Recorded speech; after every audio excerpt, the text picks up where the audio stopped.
आज एक बड़ा सवाल उठ रहा है कि क्या अमेरिका के लोग अब इसराइल से दूरी बना रहे हैं। पोल यानी सर्वे बताते हैं कि इसका जवाब हाँ है।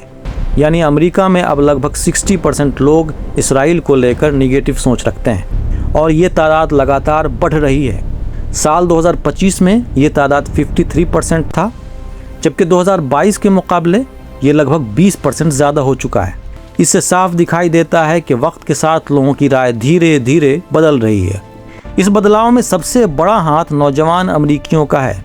डेटा के मुताबिक 10 में से 8 डेमोक्रेट सपोर्टर और 50 साल से कम उम्र के ज़्यादातर रिपब्लिकन सपोर्टर इसराइल के बारे में निगेटिव सोच रखते हैं। ये इस बात का सिग्नल है कि नई और पुरानी पीढ़ी के बीच सोच का फ़र्क लगातार बढ़ता जा रहा है। लोगों की सोच बदलने की एक बड़ी वजह सोशल मीडिया भी है।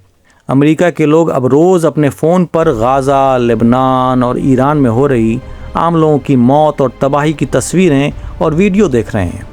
इन विजुअल्स ने लोगों के नज़रिए को गहराई से मुतासिर किया है और अब वो इसराइल की कार्रवाइयों को पहले से अलग नज़र से देखने लगे हैं। एक यहूदी राइटर और एक्टिविस्ट सिमोन जिमरमैन के मुताबिक अब अमेरिकियों को हर दिन अपने फ़ोन पर इसराइली सरकार की कार्रवाई, फ़लस्तीनी ख़ानदानों की तबाही और शहरों की बर्बादी दिखाई देती है।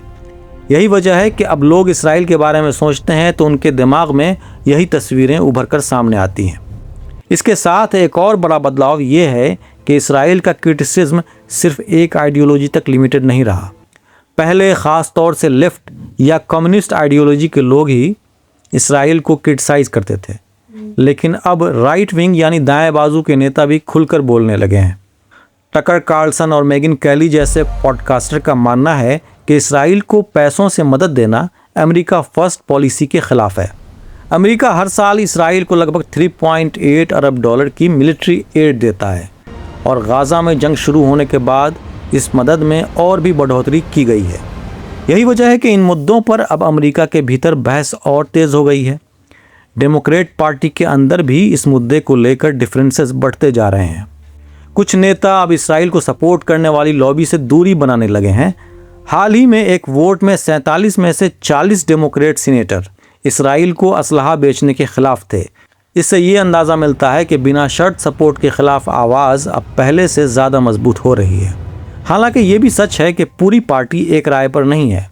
कुछ बड़े डेमोक्रेट नेता इसराइल के ख़िलाफ़ ज़्यादा खुलकर बोलने लगे हैं, लेकिन कई बार बाद में वो अपने बयानों को नरम कर देते हैं या वापस ले लेते हैं। जैसे गेविन न्यूसॉम ने इसराइल को अपार्थाइड स्टेट कहा, लेकिन बाद में उन्होंने कहा कि उन्हें इस शब्द के इस्तेमाल पर अफसोस है।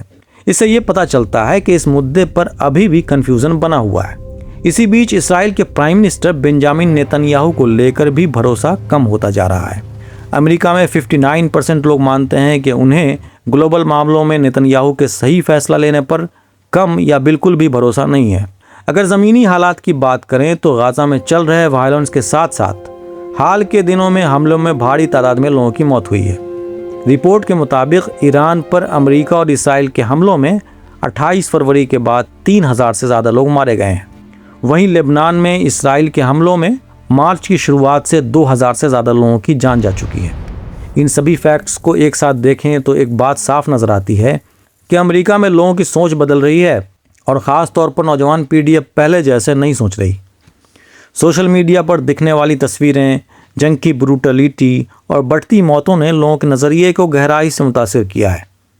यही वजह है कि आज ये सवाल और भी ज़्यादा अहम हो गया है कि क्या अमेरिका और इसराइल के रिश्तों में अब दूरी आने लगी है।